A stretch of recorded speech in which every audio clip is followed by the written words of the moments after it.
In today's review, I'll be taking a look at the Cyberpunk Edgerunners Lucy by Jada Toys. This figure did release February 2025. As for the price point of this figure, it did retail about $30 to $40 depending on where you got it from. But either way, let's get on to the review.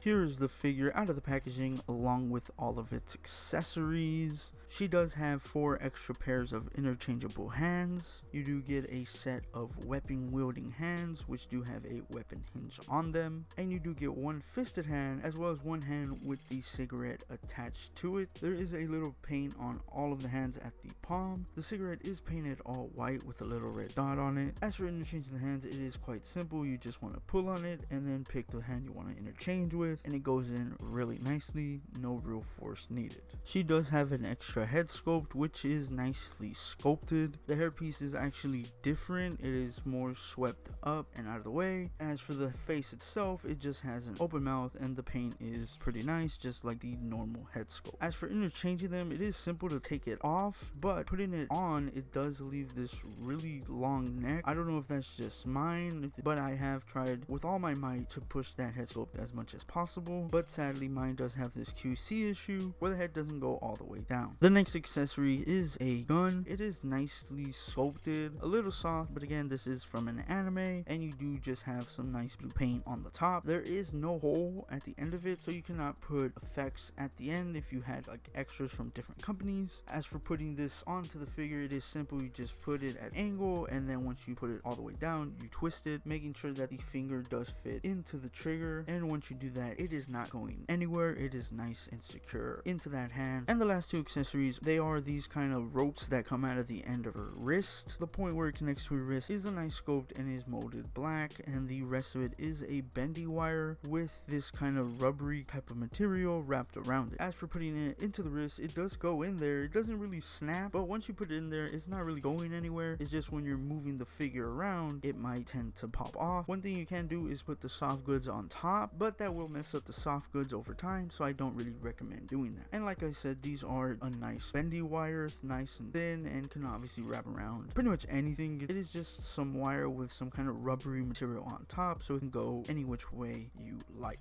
As for the figure itself, it is quite nice. You do have the soft goods, which are a really nice material, nice and stretchy, so they do get out of the way of the articulation. And the sculpt on the shorts does match the soft goods up top, so it is just a perfect match, so that is really good to see. Top of the jacket, you do have this kind of pleathery material which does look quite nice, and this jacket does not hinder any of the articulation, which is really good to see. You do have a bendy wire at the bottom as well as the top, and because of that, you can move it whichever way you want. As for the figure, she does look amazing. This is the neutral head sculpt that is on her in the packaging. She does have nice sculpted raised lines, and obviously some of them are also painted red. This belt piece is separate, but I do recommend just leaving it on because you will have holes on the front and the back, but it is nicely sculpted with a pouch and obviously the belt buckles and stuff. The texture on the shorts is really good. I originally thought that these were cloth goods. The rest of the legs are plain, but it does have some nice sculpted details throughout up until you get to the knees where it is painted black with this red, and these lines are also sculpted as well. And at the bottom of the feet, she does have peg holes and the legal stuff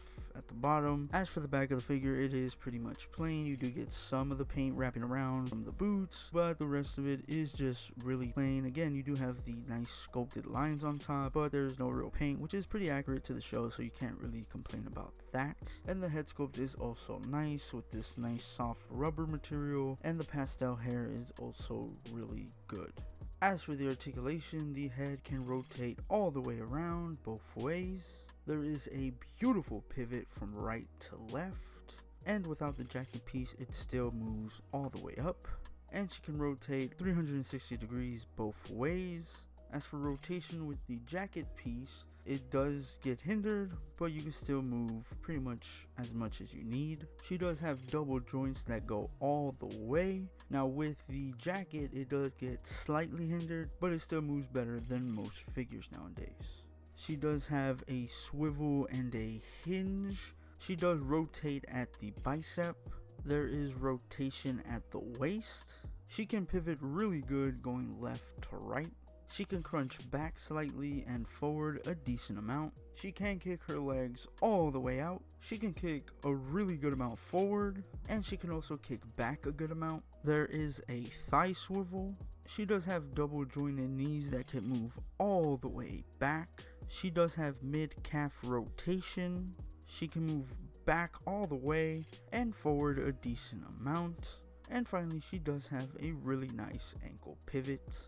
As for the size comparisons, here she is compared to your average body molds from the Diamond Select Toys Bruce Lee, Amazing Yamaguchi Revoltech Deadpool, the Marvel Legends Amazing Fantasy Spider-Man, NECA God of War Kratos, and a McFarlane Toys Batman. So let me know in the comments below what you guys will rate this figure out of 10, and I'll catch you on the next one. Now fuck off.